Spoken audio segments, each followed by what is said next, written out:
sharing. DurianASEAN.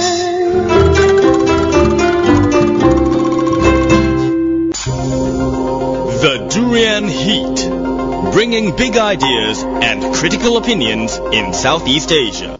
Hi, this is Arlene. Hi, this is Gauri. And of course, you are with us on our second segment of today, where we discuss about human trafficking, where they found mass graves in the area, in the border of Malaysia and Thailand. And this time, we want to focus on the Malaysia side, where they found mass graves, 140 of them in Perlis.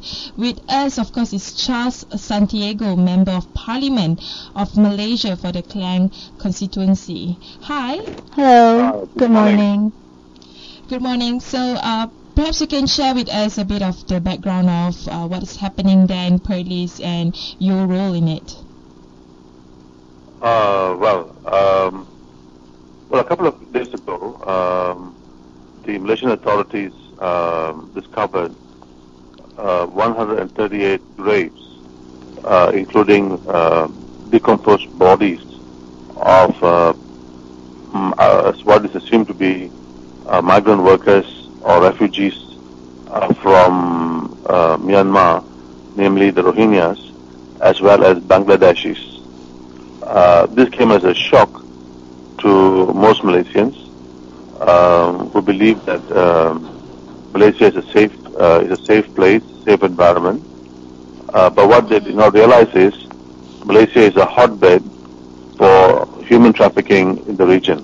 But this is the first time ever throughout history, as far as we can go back, that a camp for that is similar to a Nazi camp, where people are being caged, and there are a lot of mass graves and perhaps some horrific accounts as well by people who have been there before.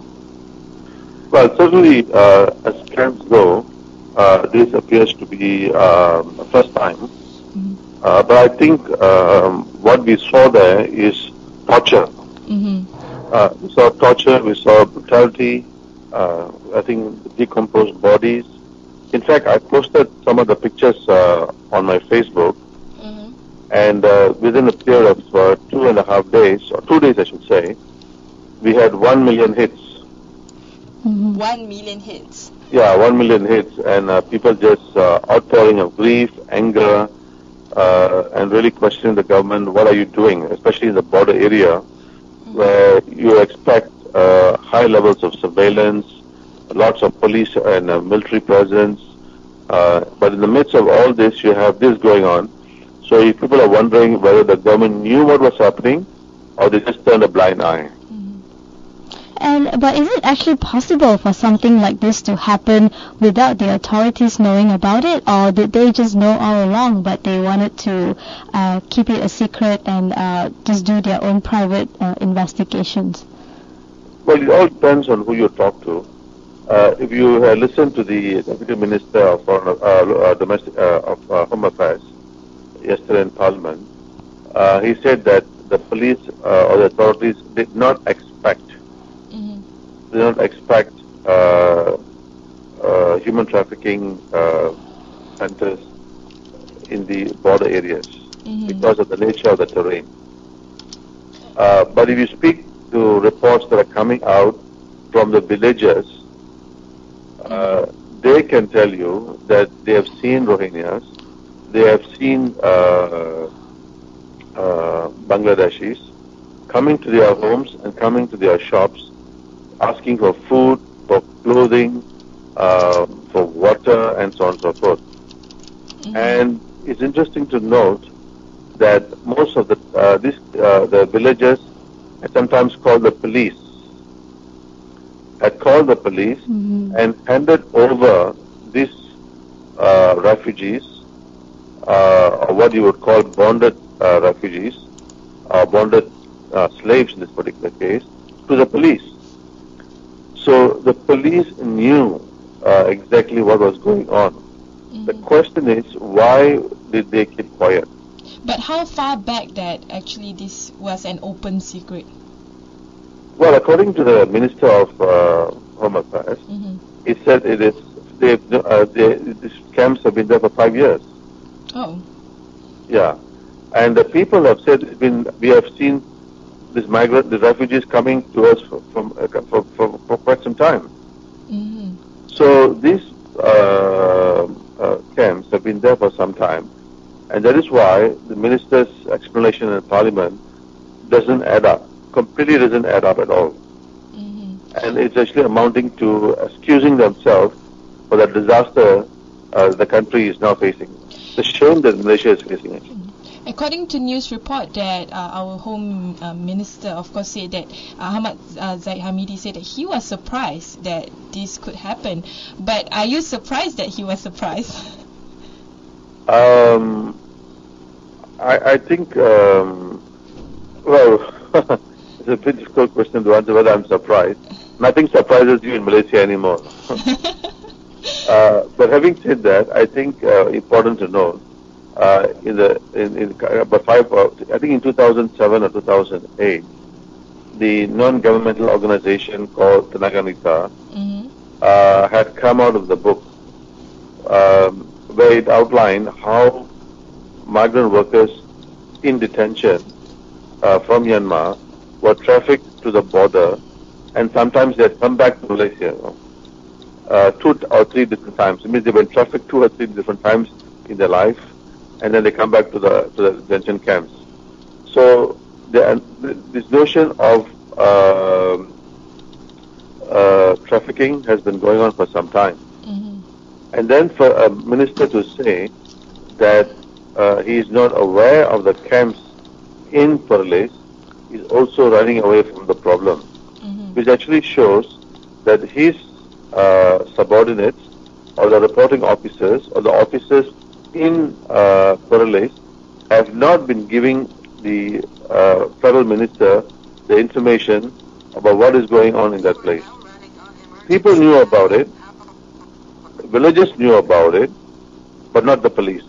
And therefore I find this very difficult to follow, very difficult to believe the government's explanation. Share with us about the Facebook posts that you have been posting, because actually we do share it at DurianASEAN as well, and some of it are some of the photos are pretty graphic. Perhaps you can describe the horrific situation of the human trafficking campsites and mass grave in Perlis. Well, the government said there are about 28 different campsites, and people, there's one image of a human skull. A human skull. There are also images of utensils. There are also images of cages, wooden cages that have been used to put these people inside the cages. So there have been these kinds of pictures that have been loaded, and I think the comments are people are just outpouring of anger and disgust that the government did not know about this. And there are also photos of teddy bears. It shows that it's not just adults, but even children might be involved. Exactly, bears, and then socks, shoes. Yes, so there you're right. So it's just not only migrants, but it's also refugees that are fleeing Myanmar, especially the Rohingyas, who have brought their children into Malaysia. Anyway, we'll take one short break. When we return, we will discuss more with Charles Santiago on this particular issue. The Durian Heat, bringing big ideas and critical opinions in Southeast Asia. Hi, this is Arlene. Hi, this is Gauri. You're back with us at DurianASEAN, where we discuss issues on Southeast Asia. And of course, with us is again Charles Santiago, Member of Parliament for the Klang Constituency. So on the issue regarding on the mass grave in Perlis, it's a situation that is so shocking. I think a lot of Malaysians were taken aback by the fact that it's happening in our own shores. For Mr. Charles Santiago, as an opposition party in Malaysia, knowing this is happening under our nose, what is your thought on this? What is your thought on the federal government as well as, I guess, the state government as well? I'm sorry, can you repeat that again? Being an MP and also an opposition member, what is your thought on this, especially knowing that this is happening under our nose? Do you think there's a failure of leadership either by the state government or by the federal government as well as the state government? Well, I think the explanation. I thought the government initially were in denial, but then they came to acknowledge they were quite open, especially the police. They allowed reporters access to the place. They were quite transparent in terms of the number of camps, the number possible for the people who could have died. They were quite transparent, though. I mean, I think we have to credit them for what they did. But when I saw the minister's explanation in Parliament yesterday, I was really shocked because they are not getting it. They are unable to explain why the police did not respond to the situation much earlier and left it to a point where it has become a national shame. This is really a question that the government really has to answer. This is similar like 1MDB. Same like 1MDB in total denial. How can a government say, especially in the border area, that they had no idea that something like this could be taking place? I mean, Malaysia is one country. Malaysian police were central in killing or destroying the communist movement in Malaysia, which means that they knew exactly where the communists were. They knew exactly how to. They penetrated into the communist network and they destroyed it. And now, after so many years, you are telling us that you did not know that this thing was happening, when the people themselves knew. That means the local people were telling the police, were handing over these refugees to the police and saying, "Hey, look, this guy is here. Please go help him out." So the police knew. Police reports must have been made. The question is, why did they sleep on the job? I think nobody actually believes the government's explanation that they did not expect the trafficking and the camps to be located in that part of the of the border. And what is interesting is, if you look at the images, you have generators there. You have lots of movement of people, because there are structures, there is movement of people. I'm sure the police knew about it on both sides, on the Thai side and on the Malaysian side, but they kept quiet about it. And the question is, why? Do you think that the borders also play a part in this? Because there are, I think, a lot of dense forests along the border of Malaysia and Thailand, and it makes it easier for human traffickers to bring people in and out. What's the situation at our border like, actually? Well, I confess I'm not entirely familiar with the borders, but the fact is, in every border, that means in almost every border in every country in the world, you will try to fortify your border. You will place your general operation forces. You'll have a police enforcement there. You'll have a variety of a defense mechanism in place. And especially when you know it's a porous border, you'll try to secure it even more. And therefore, I think in this particular case, the government did not do it, or they did it, but they kept their eyes closed on the issue of trafficking, because trafficking is big money. And trafficking is very big money, and therefore I think some of the officers, I'm not sure at which level, but certainly a number of them must have been involved with the trafficking.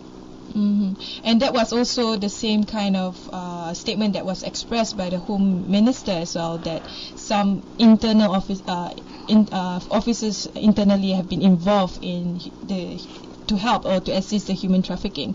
But at the same time, even on the Thai side, the authorities were surprised of the mass grave and the cages as well as the human trafficking camps.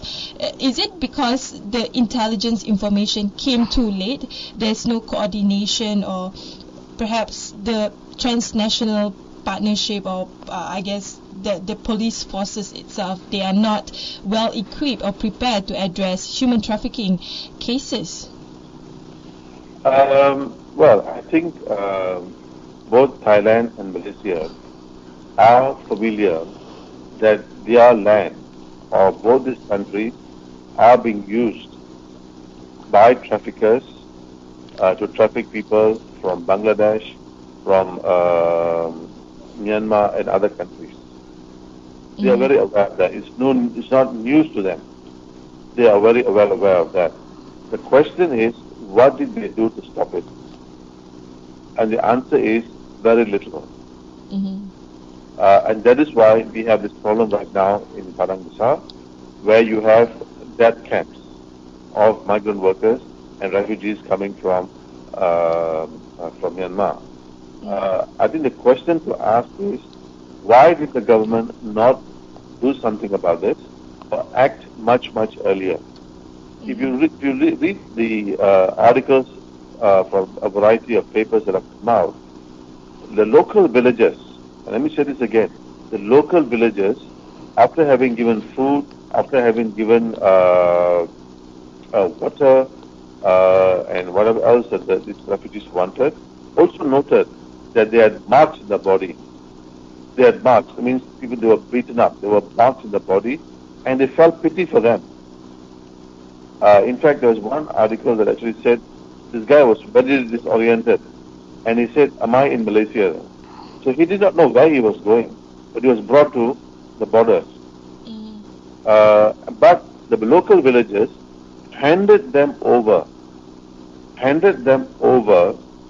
to the police, the local police.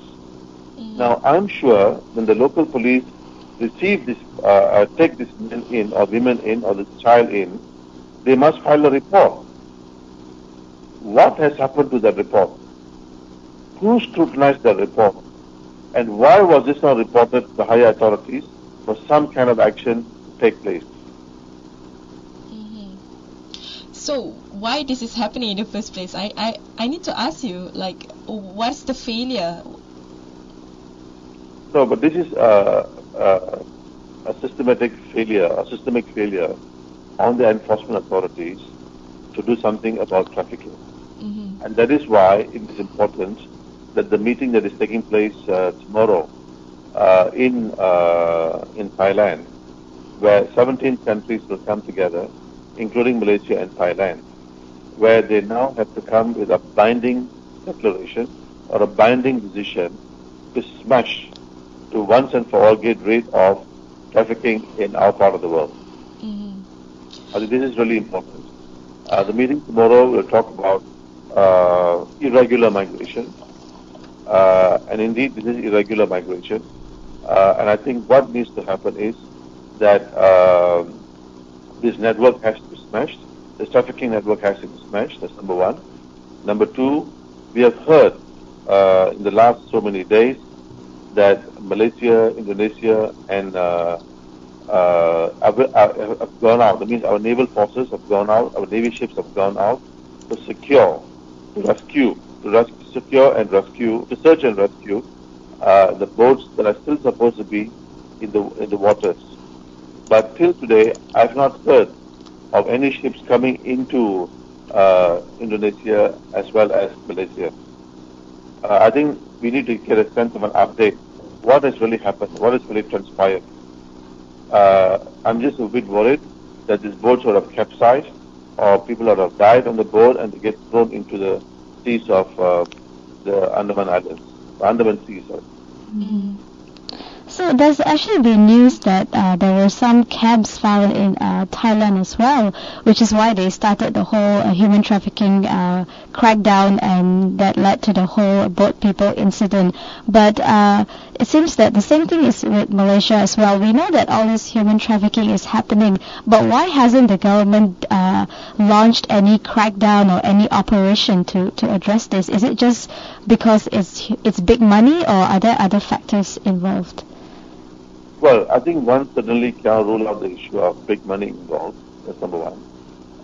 Number two, although Malaysia is in tier 3 of the anti-trafficking index of the United States, that should give Malaysia more incentive to fight trafficking. But that has also not been the case. So today Malaysia is known as a place of trafficking, and not only trafficking, but death camps and slave labor all over the world. And that's why that is why you begin to wonder why the police and the enforcement authorities, including the government as a whole, why did they not respond to the issue much earlier? This is something I don't understand. You knew it was happening many years ago. There were reports that have come out, one from NGO Naganita and also from the U.S. State Department, which actually said that Malaysia is a place where trafficking is taking place. So why were you not vigilant? It definitely shows a failure on the part of government. A failure on the part of government, especially the enforcement authorities, in not curbing such a serious crime. This is slave labor. This is slavery of the 21st century. Anyway, we'll take another one short break. When we return, we'll discuss more on human trafficking networks in this region. The Durian Heat, bringing big ideas and critical opinions in Southeast Asia. Hi, this is Arlene. Hi, this is Gary. And of course, you are with us on the topic of today, which is the mass graves in Perlis on the issue of human trafficking, with Charles Santiago, Member of Parliament of Malaysia for the Klang Constituency. So let's talk about human trafficking. Actually, among Malaysians, we are less aware about what human trafficking is and how does it really impact our lives. But when it comes to the Southeast Asia region, at least with a focus on Malaysia and Thailand borders, how extensive is human trafficking network in this particular area or region? I think Malaysia, for example, we have 2.3 million documented migrant workers. But at the same time, we have something like maybe 4 million undocumented migrant workers working in Malaysia. And these are people who are working in our homes, people who are working in our plantations, and people who are working in construction places.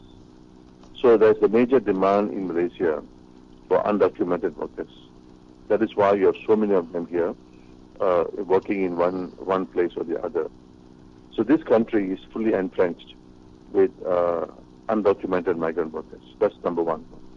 So therefore, there is a demand in Malaysia for workers who are cheap, workers who will not be unionized, and workers who will work for long hours, workers who will take up dirty, dangerous jobs. And the demand comes from countries outside of Malaysia, which are actually, the supply comes from outside of Malaysia, for example, from Bangladesh, in this particular case, because of trafficking, and also from the Rohingyas and other Muslim populations which are persecuted in Myanmar. But why Malaysia? Like, what's the attractiveness for this? Either economic migrants or refugees? Yeah, I'm coming to that now. So, for example, in the case, the push factor, that means push factor from Myanmar and Bangladesh is the following. One, poverty, lack of employment. And therefore, they find Malaysia has got this unsaid policy of allowing undocumented workers in the country. So they use the trafficking networks to come to Malaysia to work. This is from Bangladesh. So because there's a demand for undocumented workers in Malaysia, as I said, was about 4 million. And some would say it's much more higher. but I'm just using a very conservative figure of 4 million. So therefore, there is a demand for undocumented, that means people who are coming into the country through irregular means to work. So the Bangladeshis will come to Malaysia through irregular work, and they will pay some money to the trafficker. But I've also been told recently that some of the people who are coming from Bangladesh actually have been kidnapped. Oh. Yeah. So they are forced to come here. Yeah, so they are kidnapped, they are brought here and sold to people in Malaysia who are willing to pay them, or even to Thailand. But they are here for what if they are being kidnapped and sold? For work, to work in Malaysia or to work in Thailand. So that means in Malaysia there's a huge, market of job opportunities or market that needs to be filled, but no one is filling it, so they are being kidnapped to be able to fill the unskilled labor needs. No, there is market here for, it means there's a demand here from employers in Malaysia, whether they are household employers or domestic maids, or whether they are in the plantations or whether they are in the construction centers. There's a demand for cheap workers who can work long hours, who can work in dangerous jobs and dirty jobs. There's a market for here. That is why you have 4 million and more undocumented migrant workers who are working here illegally. But right? why the situation is getting worse and worse? It seems like it wasn't as bad as what we are seeing right now that is happening. No, actually, it's always been this way. It's just that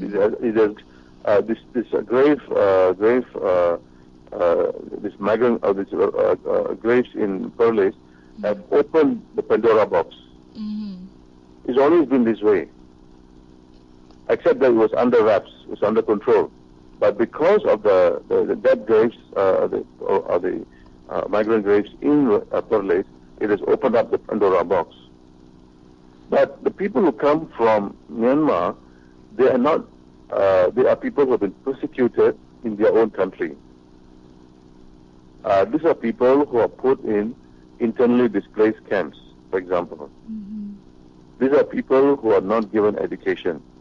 These are people who are denied health care, where women are raped, and where there is an attack on them, a systemic attack on them, based on their religion, skin color, and race. In fact, they are not even considered citizens of Myanmar. So, because of the persecution, they feel that they have no other way of surviving in a dignified fashion, so they move to another country. Now, they are also being sold. And when they come to Thailand, there are a number of ways in which this racketeering is organized. One, sometimes they can call their families for money. But these families are poor, so they will not be able to get the money to you.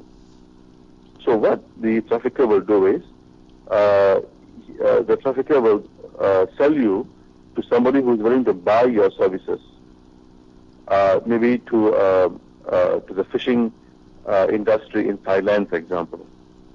So the Thai fishing company will pay the trafficker the money,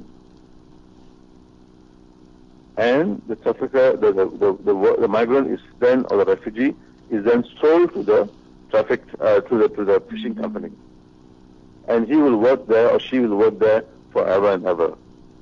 Women are sent to the brothels in Thailand,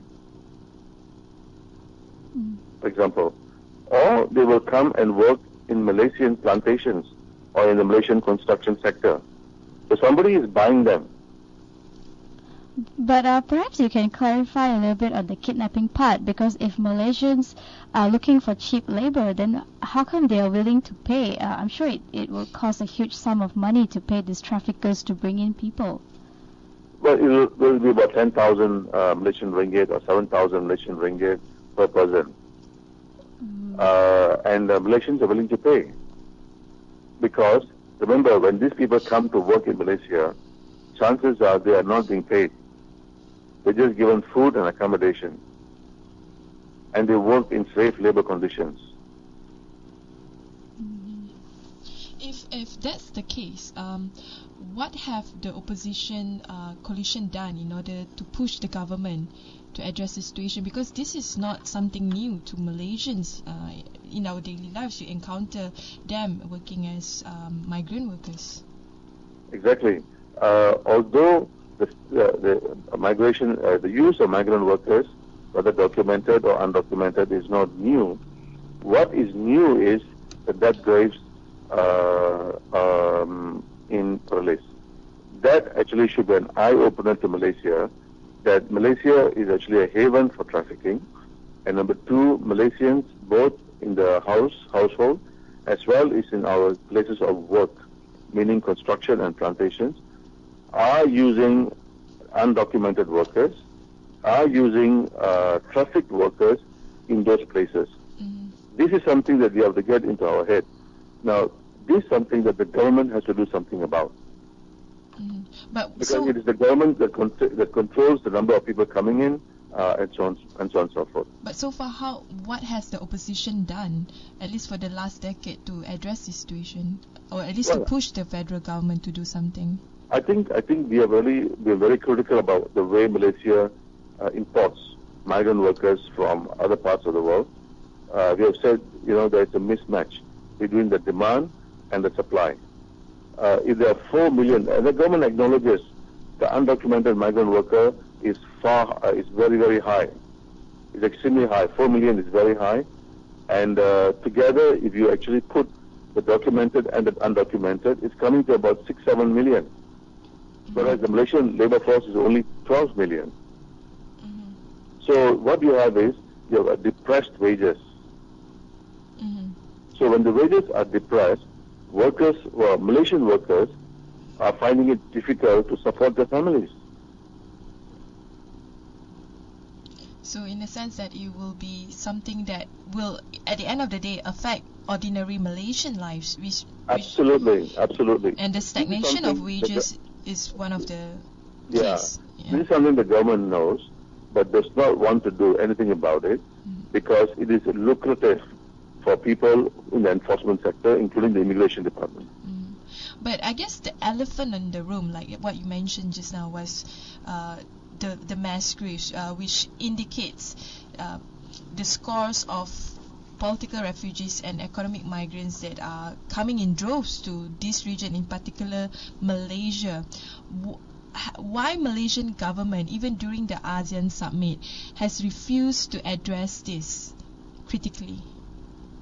Well, Malaysia, together with ASEAN, is guided by something called non-interference, which means that Malaysia will not interfere in the affairs of another state, just like another country will not comment on something that's happening in Malaysia. This is a principle that's governed ASEAN for quite some time now.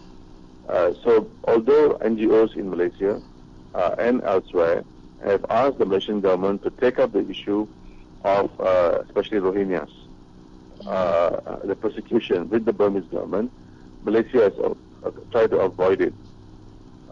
They might have private discussions, maybe that may be possible, but publicly there's no discussion. But having said that, I think in the last 3 weeks some things have changed. There's a crack. I can see the Deputy Minister of Home Affairs criticizing the Burmese government, and also our Prime Minister too has come out to say that this problem has to be solved by Myanmar. And last week, the Foreign Minister of Malaysia and Indonesia flew to Burma to discuss with the Myanmar government authorities on how to stop the flow, and also to give the rights back, or give citizenship to the people, to the Rohingya people. So this is happening. This is going on. But the point is, ASEAN has to shift its non-interference policy because of it's quite hypocritical. When it comes to business, ASEAN openly interferes.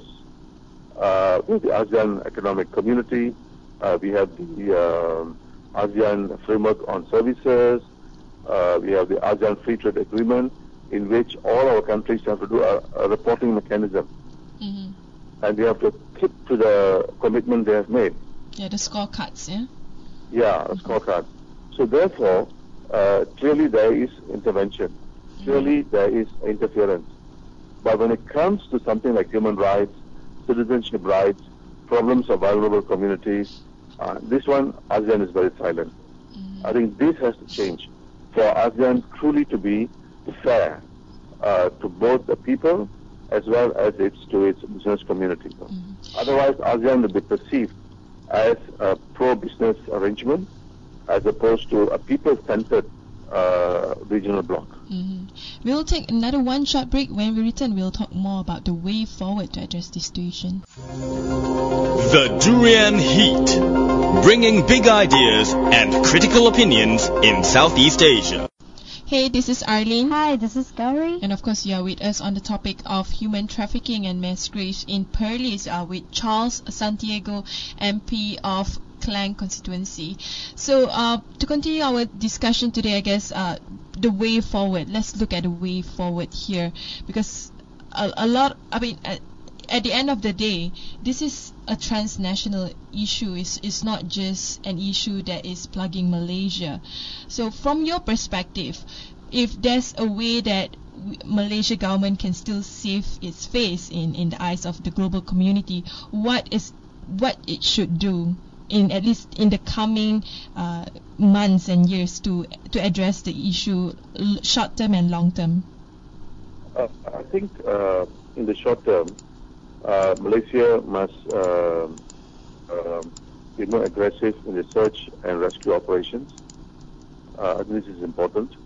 And number two, to ensure that all humanitarian support is given to the people that are already in Malaysia at this point in time. That's a short term. But I think in the long term, the couple of things Malaysia must do. One, Malaysia should push for a binding declaration against anti-trafficking in the ASEAN region. And they must come out with a plan of action, a binding plan of action where all the governments are involved. I think this will be crucial, and I think if Malaysia can do that, present a document to be adopted at the November ASEAN Heads of Government meeting, it will be fantastic. But anti-trafficking is not only a problem in Thailand, Malaysia, or even Myanmar, but it's also a problem in other parts of the region as well. So it's not something exclusive to Malaysia and to this part of the world, but also to other countries in the region. But seeing that the Rohingya issue as well is such a sensitive thing, and Myanmar itself doesn't even want to use the Rohingya term, and you're mentioning about bringing it up in November, how can Malaysia bring up such a sensitive issue and still sort of not offend Myanmar and do it in a diplomatic way? Well, I think the time to offend people is already over. I think now we have a humanitarian crisis in front of us. And I think it's a mark of leadership on Malaysia's part to convince ASEAN and especially Myanmar to acknowledge there is a problem, that the Myanmar problem of persecuting one community has become a regional problem. So it has to be solved at the level of Myanmar itself. So if that is not solved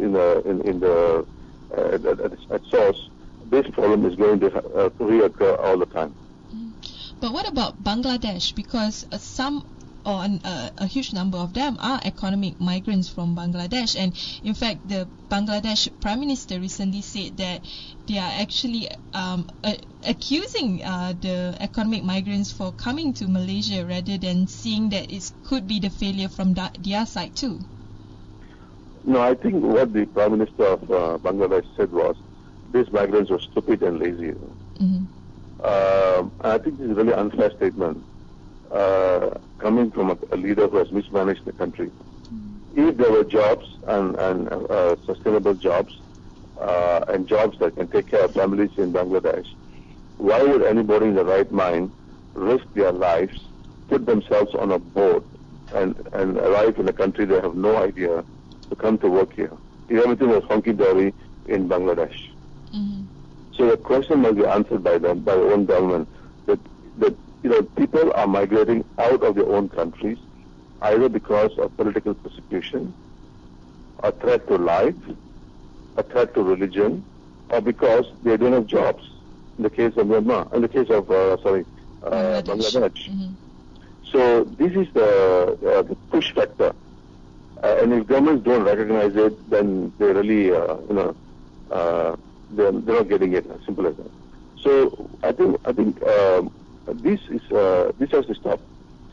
At the regional level, Malaysia needs to focus on developing and adopting the ASEAN Declaration against trafficking, and also to roll out a plan of action in order to ensure that the entire network of trafficking is completely wiped out. That's number one. Number two, ASEAN governments have to streamline the movement of workers, migrant workers, who are moving from one country to the other.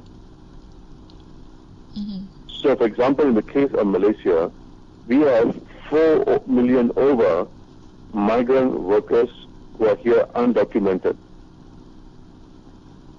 So this sends a wrong message to people outside the country, that Malaysia is a haven where you can come and break laws in Malaysia.